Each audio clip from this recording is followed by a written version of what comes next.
sous la pression d'Alassane Ouattara. Et ça, EDS était en bas de ça.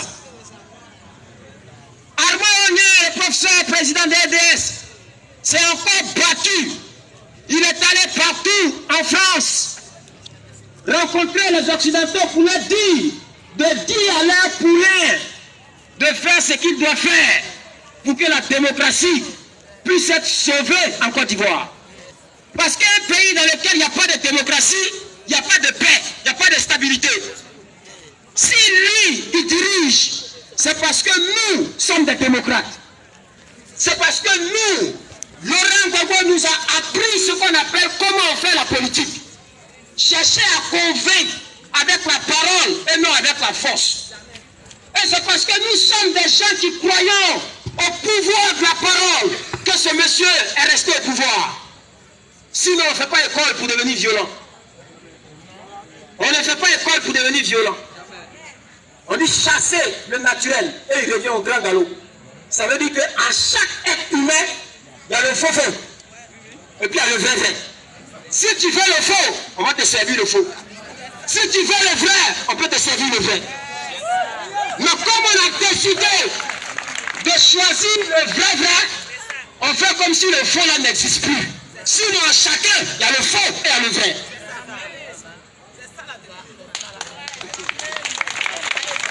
Et Laurent Gbagbo nous a appris à choisir le vrai. Nous a enseigné le vrai. Nous a appris à marcher dans le vrai.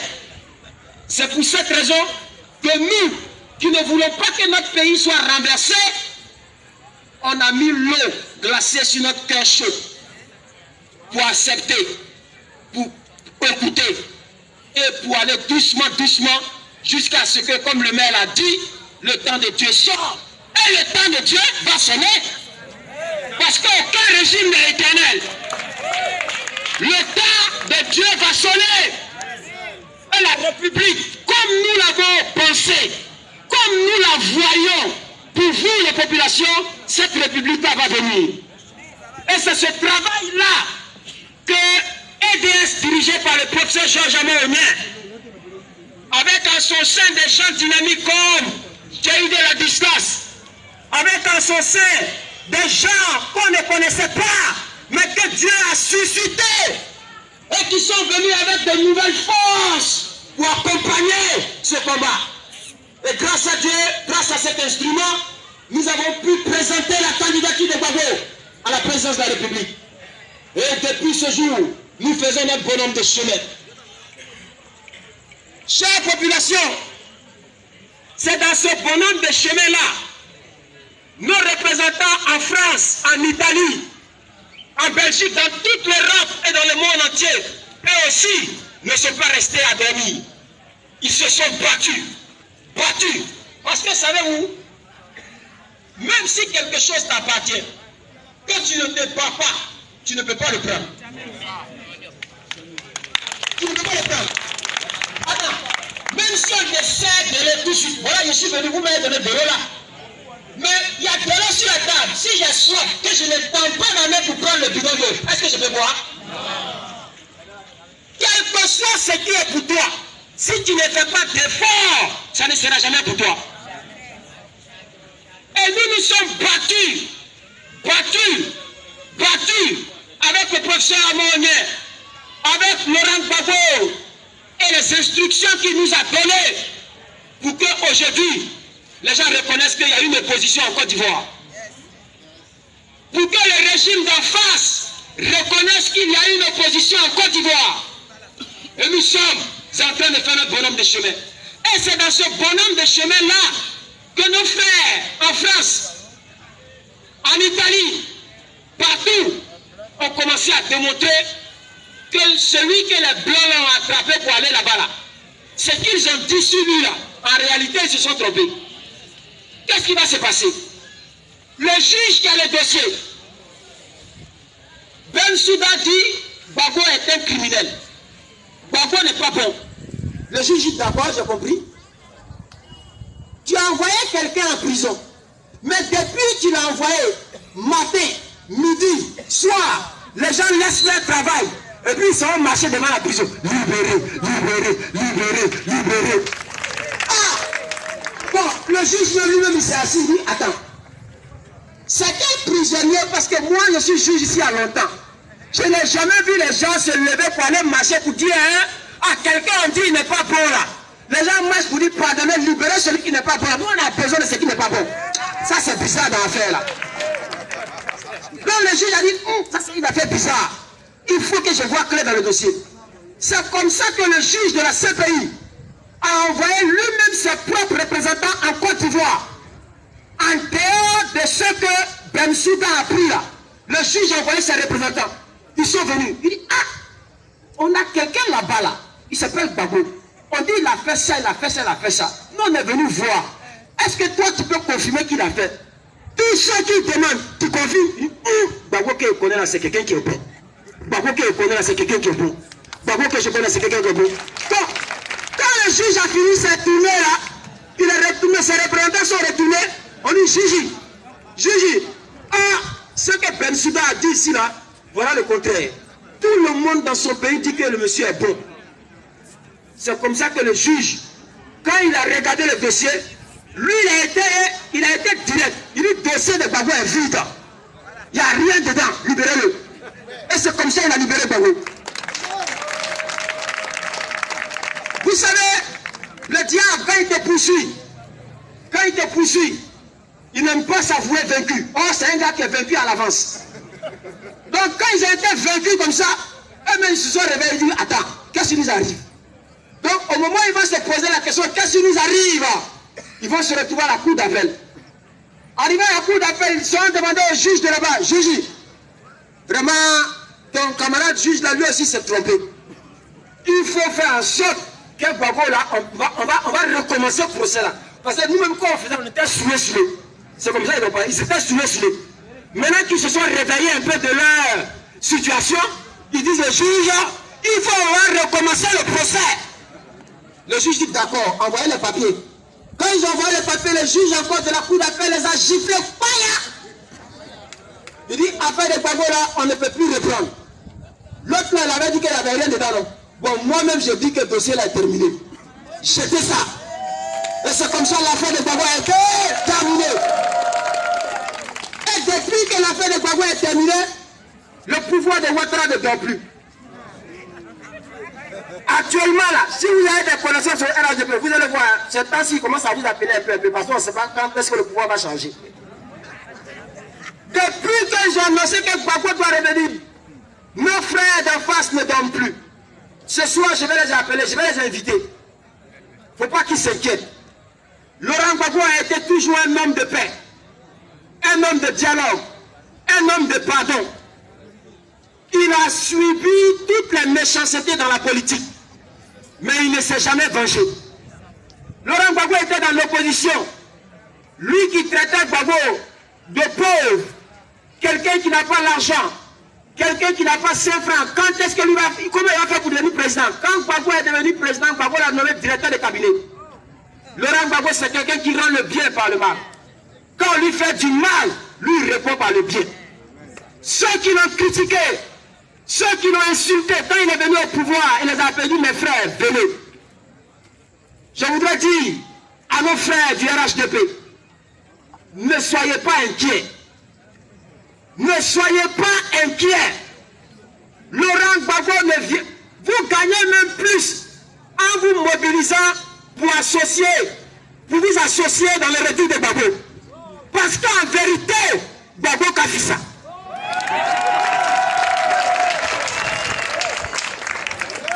En vérité, Gbagbo a fait ça. Parce que c'est Gbagbo qui pouvait laisser les gens vendre au goudron comme ça. Parce qu'il sait que lui-même, non, avant d'avoir pitié, il faut connaître d'abord ce que c'est que la situation des gens. Laurent Gbagbo a été nourri par l'argent de commerce de la route. Parce que ses parents ont déjà vendu sur la route. Quand il expliquait que pour manger à Tchéké, il était obligé d'aller faire goûter. Après 5 goûter, tu as déjà été rassasié.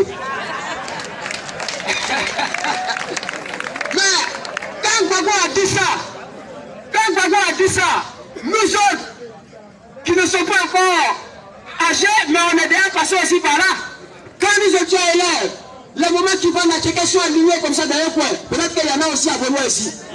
Quand tu arrives là à Tchéké, chercher, oh mon chéri, viens manger, viens à Tchéké. Souvent tu fais comme si tu es payé, en réalité tu ne veux rien payer.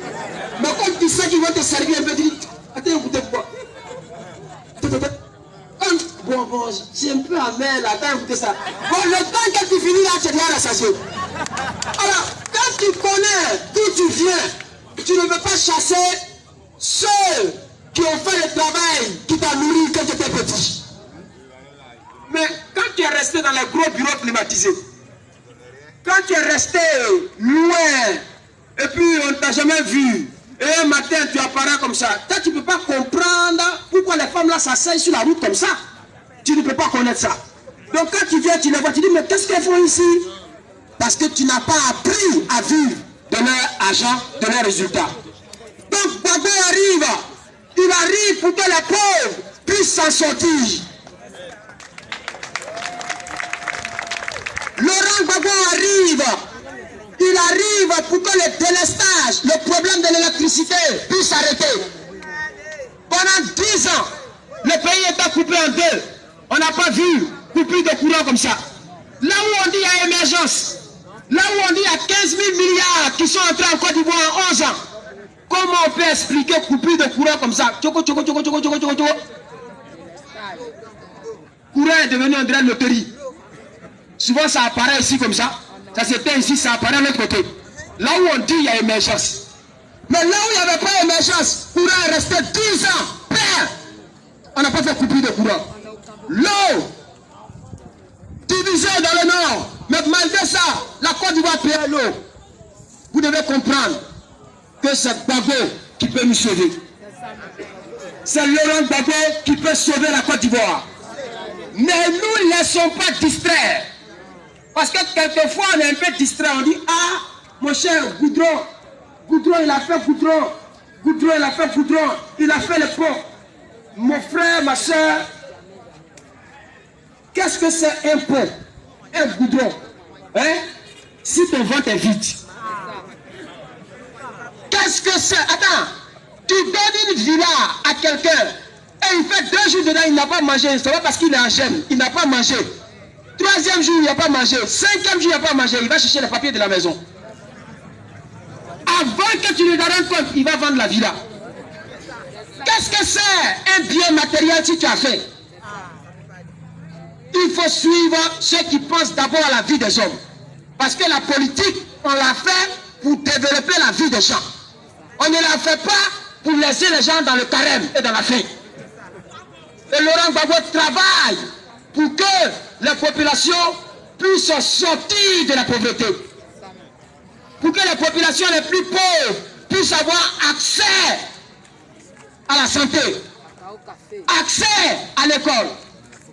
Faire en sorte que le cacao des planteurs soit acheté à bon prix. Ne nous laissons pas distraire. La politique sociale, où on sent l'État en train d'aider la population. Il y a eu des biens, il y a des maisons ici en Côte d'Ivoire. Ça a été construit en 1960. 1960. Quand Ouattara est venu au pouvoir, ils sont allés casser ces maisons. Il y en a à Danga. Quand vous arrivez à Abidjan, Cocody Danga, il y a les vieux là, ils étaient là-bas. Ils s'appellent plus de 60 ans, ils habitent à Cocody Danga. Mais quand ils sont venus au pouvoir, on les a déguerpis. Et ils ont vendu le terrain à des plus riches. Ça, ce n'est pas de la solidarité. Le type de politique que Laurent Gbagbo fait, c'est la politique qui pense d'abord à la condition des humains avant de penser à la condition matérielle du pays. Et c'est ça qu'on appelle la politique de la solidarité. La politique du socialisme. On cherche à remplir. Parce que quand quelqu'un est rassasié, il réfléchit bien. Mais quand son ventre est vide, il ne peut plus penser. Ce qu'il cherche à faire d'abord, c'est de remplir son ventre. Donc ne regardons pas les pauvres pour être séduits. Gbagbo arrive pour continuer ce qu'il avait commencé. Oui, parce qu'il était en train de faire quelque chose qu'on l'a enlevé. Comme nous sommes des gens de paix, il y a des choses que je ne vais pas développer ici ce soir pour ne pas qu'après ils vont m'appeler quoi. Voilà. Vous savez quand il finit maintenant, on cherche à t'appeler. Donc il y a des choses que je ne vais pas dire. Sinon, si je vais expliquer la conséquence de la libération de Gbagbo, c'est trop fort. C'est trop fort. C'est trop fort. Non, je ne souhaiterais pas qu'on m'appelle. Donc ce que nous devons comprendre, chère population, Gbagbo doit revenir. Et Gbagbo revient bientôt. Et c'est vous, sur vous, que Laurent Gbagbo compte. Il compte sur vous pour ensemble continuer ce qu'il a commencé. Laurent Gbagbo a gagné en 90. Il a gagné contre la rébellion, le multipartisme en 90. Il a gagné contre la rébellion en 2002. Il a gagné contre la France-Afrique en 2011. Parce qu'ils n'ont pas été capables, ils ne sont pas arrivés à leur fin. Et il a gagné en 2019 contre le monde entier. Donc de toute sa vie, il n'a fait que gagner des combats. C'est un gagneur. Et il revient en Côte d'Ivoire pour continuer cette mission de victoire. Quand tu marches avec quelqu'un qui a gagné, son onction de victoire là te suit. Et les Ivoiriens doivent faire confiance à Gbagbo. Les partisans du RHDP doivent faire confiance à Gbagbo. Ce que le RHDP ne les a pas donné, Laurent Gbagbo sera à même de les leur donner. Il ne faut pas qu'ils aient peur. Il ne faut pas qu'ils soient inquiets. De cette tribune, j'invite Alassane Ouattara.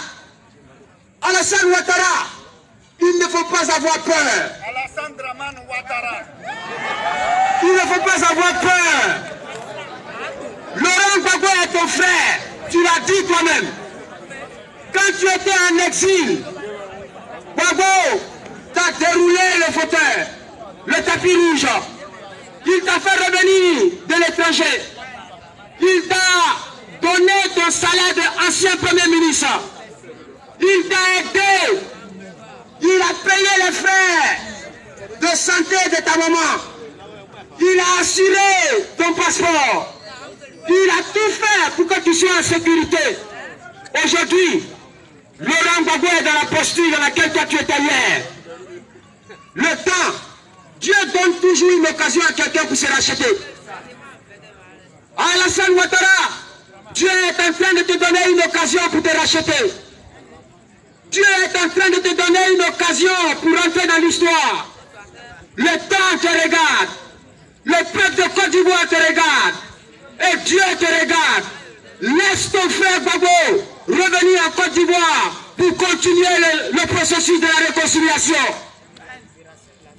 Laisse ton frère Gbagbo revenir pour qu'ensemble la Côte d'Ivoire soit plus forte.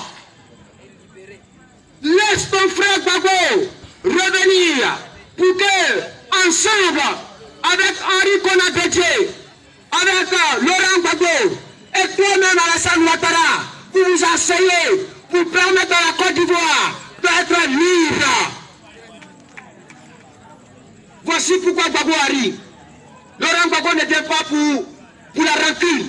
Non, c'est un homme libéré. C'est un homme libéré. Et avant son retour, chacun de nous devons travailler désormais pour la paix. Quel que soit ce qu'on a connu, laissons tomber. Dieu dit, si tu dis que tu le pries et que quelqu'un t'a fait du mal et tu n'as pas pardonné, tu t'as dit prier Dieu, Dieu dit je ne t'écoute pas. Quel que soit ce que vous aviez connu à Benoît, pardonnez. C'est quand vous allez pardonner, Dieu va élever Benoît. Dieu va élever Benoît. Si vous aimez Gbagbo, il faut pardonner. La Bible dit, un royaume divisé contre lui-même ne peut jamais prospérer. Si on veut que la Côte d'Ivoire soit puissante, si on veut que la Côte d'Ivoire soit forte, si on veut que la Côte d'Ivoire se développe, toutes les communautés ivoiriennes doivent se pardonner mutuellement pour que notre pays, pour que notre patrie soit forte, pour que nos enfants grandissent dans la paix Et celui qui a le pouvoir, il doit avoir le délage. C'est pour ça que j'ai appelé Alassane Ouattara à avoir le délage. Parce que lui, il est dans une position de pouvoir. Il doit avoir le délage. Il doit, lui, continuer ce qu'il a commencé. Il doit libérer les militaires qui sont en prison. Parce que si Gbagbo a été déclaré innocent, ça veut dire que les militaires n'ont rien fait. Il doit les libérer. J'invite M. Alassane Dramane Ouattara à libérer les militaires qui sont en prison. J'invite M. Alassane Dramane Ouattara à libérer tous les patriotes qui sont encore en prison pour que la Côte d'Ivoire soit libre. C'est comme ça là qu'on pourra avancer. Et à Benoît, je voudrais vous remercier. Votre nom est inscrit dans l'histoire des résistants.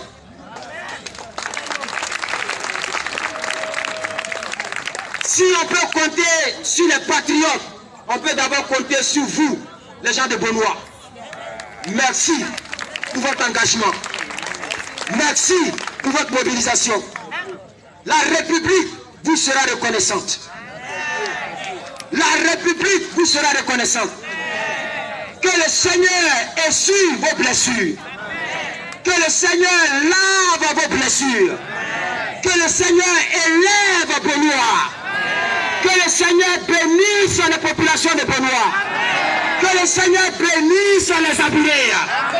Que le Seigneur élève les Abouréas. De Benoît, de grands-fils vont continuer de naître pour arriver à la tête de l'État. De Benoît, de grandes choses pour le développement de Benoît vont venir ici, chez vous. Continuez d'être dans la veine dans laquelle vous étiez. Voici le message du professeur Georges Amand que j'avais à vous délivrer. Que Dieu vous bénisse. Que Dieu vous bénisse. Que Dieu vous bénisse. Que Dieu vous bénisse. Que Dieu vous bénisse. Je vous remercie.